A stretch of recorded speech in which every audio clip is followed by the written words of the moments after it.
उद्देश्यों द्वारा प्रबंध management by objectives. Lewis Carroll का कथन है कि यदि आप ये नहीं जानते हैं कि आप कहाँ जा रहे हैं तो कोई भी मार्ग आपको ले जाएगा।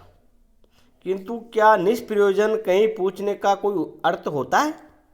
जिस व्यक्ति अथवा संगठन को अपने ध्येय, प्रयोजन या लक्ष्य का ज्ञान नहीं होता है, उसकी यात्रा मात्र एक भटकाव ही सिद्ध होती है। वह अपनी दोहरी ऊर्जा खर्च करता है। वस्तुतः प्रत्येक संगठन किसी उद्देश्य या लक्ष्य को लेकर स्थापित किया जाता है और प्रत्येक कार्य व संस्था के उद्देश्य पूर्व निर्धारित होने चाहिए। उद्देश्यों के अभाव में उनकी प्राप्ति के लिए अपेक्षित प्रयास नहीं किए जाएंगे। उद्देश्य एवं लक्ष्यों के निर्धारण से कार्य करने की दिशा स्पष्ट हो जाती है। उद्देश्य विहीन संगठन का कोई भविष्य नहीं होता है, नहीं कोई ठोस कार्य योजनाएं। सेनेका ने कहा है कि यदि एक व्यक्ति ये नहीं जानता है कि वह किस बंदरगाह को जाना चाहता है तो कोई भी हवा उसके अनुकूल नहीं होगी। उद्देश्यों के अभाव में एक संगठन की दशा हवा के थपेड़ों में उड़ते हुए सूखे पत्तों के समान होती है, जिनकी कोई दिशा व मार्ग नहीं होता है। पीटर एम ड्रकर का ये कथन सर्वथा उपयुक्त प्रतीत होता है कि उद्देश्य महत्वपूर्ण क्षेत्रों में व्यावसायिक उपक्रम के संचालन हेतु आवश्यक उपकरण है। इसके अभाव में प्रबंध की उड़ान निष्प्रयोजन होगी, क्योंकि मार्ग बोध के लिए न तो संकेत चिन्ह होंगे, न कोई मानचित्र होगा, न ही कोई पूर्व परिचित मार्ग होगा। अतः संगठन के संसाधनों का अधिक कुशलता के साथ प्रयोग करने, कर्मचारियों को सक्रिय बनाने तथा प्रबंध के मार्गदर्शन को संभव बनाने के लिए लक्ष्यों व उद्देश्यों का निर्धारण आवश्यक होता है। मिशन अथवा ध्येय, अर्थ एवं परिभाषा। Mission, meaning and definition. ध्येय अर्थात मिशन किसी भी संगठन का जीवन लक्ष्य होता है, जो उस संगठन के अस्तित्व के औचित्य मूलभूत कारण को दर्शाता है।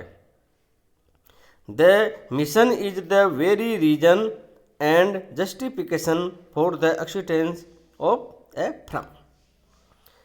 प्रत्येक संस्था की स्थापना का एक मूलभूत प्रयोजन, दायित्व अथवा कार्य होता है, जो समाज द्वारा निर्धारित किया जाता है तथा उस संस्था को सौंपा जाता है।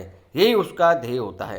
कुछ विद्वान जैसे कुंज एवं डोनेल ध्येय एवं प्रयोजन को एक ही मानते हैं। ध्येय अथवा मिशन को कुछ विद्वानों द्वारा निम्न प्रकार से परिभाषित किया गया है।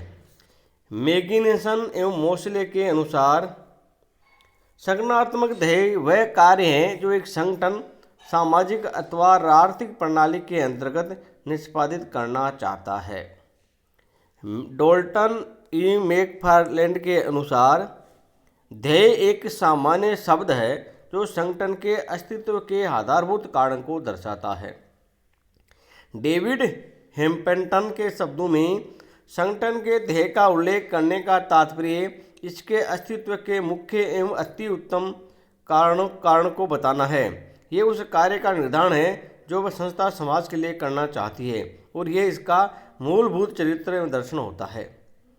फिलिप सेल्जेनिक के अनुसार ऐसे संगठन जो ध्येय या मिशन रखते हैं, ये दर्शाते हैं कि वे मात्र तकनीकी एवं प्रशासकीय व्यवस्था से कुछ अधिक है। वे संस्थाएं हैं तथा उनका कोई व्यक्तित्व या प्रयोजन है। कुंज एवं डोनेल के अनुसार ध्येय व आधारभूत कार्य अथवा प्रकार्य हैं जो संगठन को समाज के द्वारा सौंपा जाता है। इन परिभाषाओं के अध्ययन करने से ये भली प्रकार स्पष्ट हो जाता है कि ध्येय या मिशन प्रत्येक संगठन का वह आधारभूत दर्शन, प्रयोजन एवं जीवन लक्ष्य होता है जिसे समाज के हित में पूरा करना उस संगठन का परम दायित्व होता है।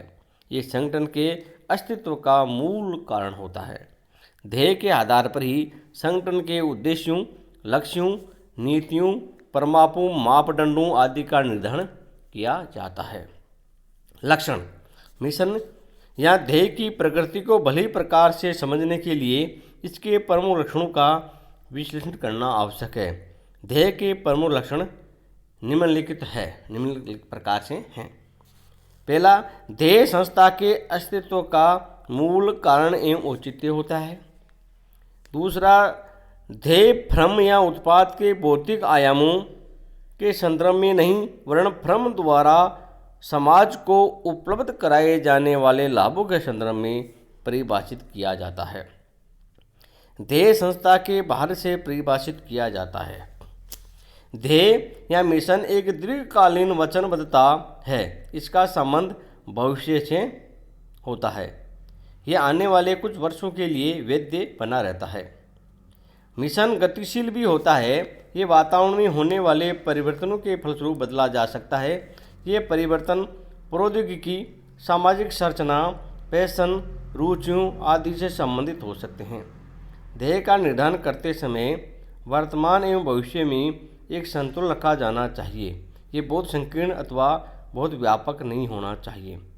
ध्येय सामान्यतः एवं तुलनात्मक रूप से निरपेक्ष शैली में व्यक्त किया जाता है। ये समाज द्वारा संस्थाओं को सौंपा गया मूलभूत कार्य एवं दायित्व होता है। ध्येय बहुत व्यापक होता है। ये उद्देश्यों, लक्ष्यों, नीतियों, मापदंडों का आधार होता है। इसी समग्र लक्ष्य भी कहा जाता है। ध्येय उद्देश्यों के संबंध में बहुत ज़्यादा आदर्शवाद को भी बतलाता है। ये संस्था के दर्शन, सिद्धांतों, चरित्र एवं व्यक्तित्व को दर्शाता है। ये संस्था की छवि को प्रकट करता है।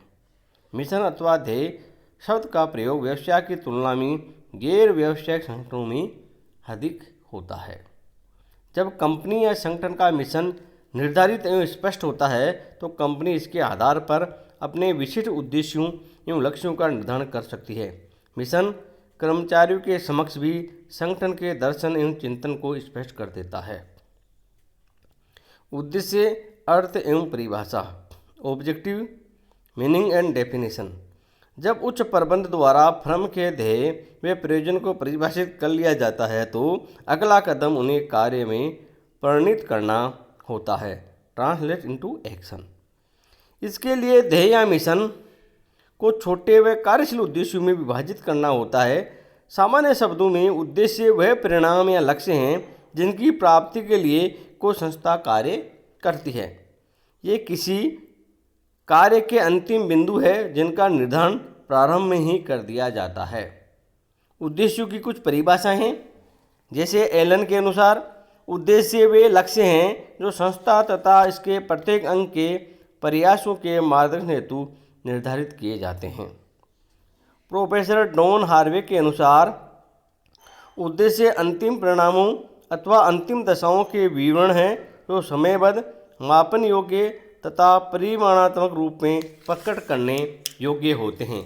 उद्देश्य समग्र लक्ष्यों की प्राप्ति के लिए समूह तथा इसके सदस्यों के कार्यकलापों का मार्गदर्शन करते हैं। डोल्टन ई मैकफार्लैंड के अनुसार उद्देश्य वे लक्ष्य हैं जिन्हें एक संगठन विभिन्न समयावधियों में प्राप्त करना चाहता है।